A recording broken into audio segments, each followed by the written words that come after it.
প্রিয় দর্শক আসসালামু আলাইকুম। আজ আবারও হাজির হয়ে গেলাম আপনাদের সাথে নতুন আরও একটি রেসিপি নিয়ে। আশা করি সবাই ভালো আছেন। আজ আপনাদেরকে তৈরি করে দেখাবো ডিম দিয়ে পটল ভাজির রেসিপি।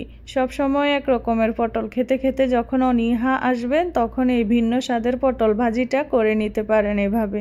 চলুন শেয়ার করি আজ আপনাদের সাথে। এখানে প্রায় আমি 10-12টার মতো পটল নিয়ে নিয়েছি, 2টা ডিম নিয়ে নিয়েছি। এখন পটলগুলা খোসা ছাড়িয়ে নেব আমি। এই যে আমি কেটে নিচ্ছি খোসা ছাড়ানোর জন্য। আমি এক এক করে সব পটলগুলার এভাবে খোসা ছাড়িয়ে নেব।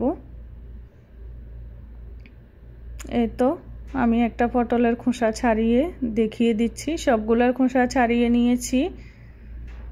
এখন আমি পটলগুলাকে গোল গোল করে কেটে নেব। আমি আমার পছন্দ মতো গোল করে কেটে নিয়েছি। এই যে এক এক করে সবগুলা পটল আমি কেটে নেব। এই তো কেটে রেডি করে নিয়েছি সবগুলা পটল। এখন আমি পটলগুলা ভালো করে ধুয়ে রেডি করে নেব ভাজার জন্য। এই তো এখানে পটল ধুয়ে রেডি করে নিয়েছি, ডিম 2টা ভেঙে নিয়েছি, সব উপকরণ রেডি করেছি ভাজার জন্য। কাঁচামরিচ ফালি করে নিয়েছি, রসুন পেস্ট নিয়েছি, টমেটো আর পেঁয়াজ কুচি করে নিয়েছি। এখন চুলায় একটা ফ্রাই প্যান বসিয়ে দিলাম, পরিমাণ মতো সরিষার তেল দিয়ে দিলাম। আমি এটা সরিষার তেল দিয়ে ভাজবো, আপনারা চাইলে রেগুলার রান্নার তেল দিয়েও ভেজে নিতে পারেন। এখন আমি পেঁয়াজ কুচিগুলো দিয়ে দিয়েছি, ভালো করে নেড়েচেড়ে পেঁয়াজগুলো একটু ভেজে নেব। এটা খুব সহজেই করা যায় অল্প সময়ে। এই তো আমি পেঁয়াজগুলো একটু ভেজে নিয়েছি। এখন রসুন পেস্ট দিয়ে দিচ্ছি, আবার নেড়েচেড়ে একটু ভেজে নিচ্ছি যাতে কাঁচা গন্ধটা দূর হয়ে যায়। ফালি করা কাঁচামরিচগুলো দিয়ে দিয়েছি, টমেটো কুচি দিয়ে দিয়েছি। এখন নেড়েচেড়ে আমি আরেকটু ভেজে নেব। আমি একটু স্পিডটা বাড়িয়ে দিয়েছি। এখন এখানে আমি হাফ চামচ থেকে একটু কম হলুদের গুঁড়া ইউজ করেছি, মিক্স মশলা গুঁড়া ইউজ করেছি হাফ চামচ। এগুলা নেড়েচেড়ে আমি মশলার সঙ্গে মিশিয়ে দেব। এখন কিন্তু আমি লবণ দেব না। এখন আমি পটলগুলা দিয়ে দিচ্ছি, পটলগুলো আমি নেড়েচেড়ে ভেজে নেব। এই তো আমি সব পটল দিয়ে দিলাম। এখন ভালো করে নেড়েচেড়ে আমি একটু পটলগুলার পানিগুলা শুকিয়ে নেব। পটলের গায়ে যে পানি আছে যাতে শুকিয়ে যায়। চুলার আঁচ মিডিয়াম টু লো হিট করে আমি ভেজে নেব। এই তো কিছুক্ষণ ভেজে নিয়েছি আমি, আবার নেড়েচেড়ে দিচ্ছি। চুলার আঁচ মিডিয়াম টু লো হিটে রাখতে হবে, না হলে পুড়ে যাবে। এখন আমি ঢেকে চুলার আঁচ মিডিয়াম টু লো হিট করে কিছুক্ষণ জাল করে নেব। এই তো কিছুক্ষণ পরে ফিরে আসলাম, দেখেন পটলগুলো একটু ভাজা ভাজা হয়ে আসছে। এখন আমি আবার নেড়েচেড়ে দিচ্ছি।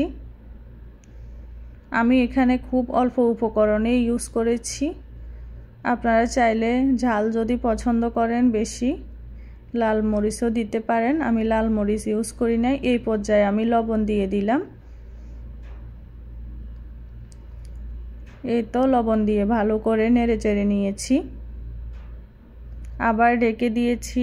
কিছুক্ষণ জাল করার পরে এই যে পটলগুলা সিদ্ধ হয়ে আসছে, 80% সিদ্ধ হওয়ার পরে আমি এখন এই যে মাঝখানে ফেটিয়ে রাখা ডিমগুলা ঢেলে দেব।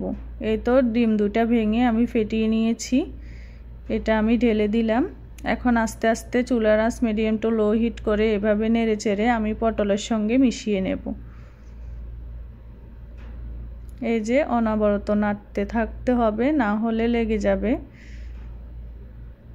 এখন আমি ভালো করে পটলের সঙ্গে নেড়েচেড়ে মিশিয়ে নেব। এই সহজ উপকরণটা আমার মনে হয় অনেকেই জানেন। যারা জানেন তো ভালো কথা, আবার ট্রাই করতে পারেন, এভাবে অনেক মজাদার হয়। আমিও এই প্রথমবারের মতো ট্রাই করেছি। বাংলাদেশে অনেকবার খেয়েছি, কিন্তু আমি নিজের হাতে কখনো এটা রান্না করি নাই। এই তো আবার কিছুক্ষণ ঢেকে জাল করে নিয়েছি। অনেক মজাদার হয়, এভাবে যদি বাসায় যদি মাছ মাংস না থাকে তাহলে এভাবে ডিম দিয়ে ভেজে নিতে পারেন। পটলটা অনেক মজাদার হয়, সবাই পছন্দ করবে আপনাদের বাসার। এখন এই যে হয়ে গেছে, এখন আমি উপর দিয়ে ধনেপাতা ছিটে দিলাম। এখন ঢেকে 2 মিনিট জাল করে নামিয়ে নেব। এই তো নামিয়ে নিলাম।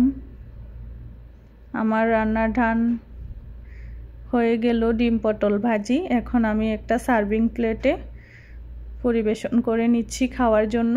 আপনারা চাইলে এভাবে করতে পারেন। আমার রেসিপিটা যদি ভালো লাগে তাহলে আপনাদের মতামত জানাতে কমেন্ট বক্সে ভুলবেন না। আপনাদের কমেন্ট আমার পড়তে অনেক ভালো লাগে। আপনাদের কমেন্ট দেখে আমার নতুন রেসিপি করতে অনেক উৎসাহ জাগে। এতক্ষণ পর্যন্ত কষ্ট করে যারা ভিডিওটা দেখেছেন অসংখ্য ধন্যবাদ। সবাইকে ভালো থাকবেন। আল্লাহ হাফেজ।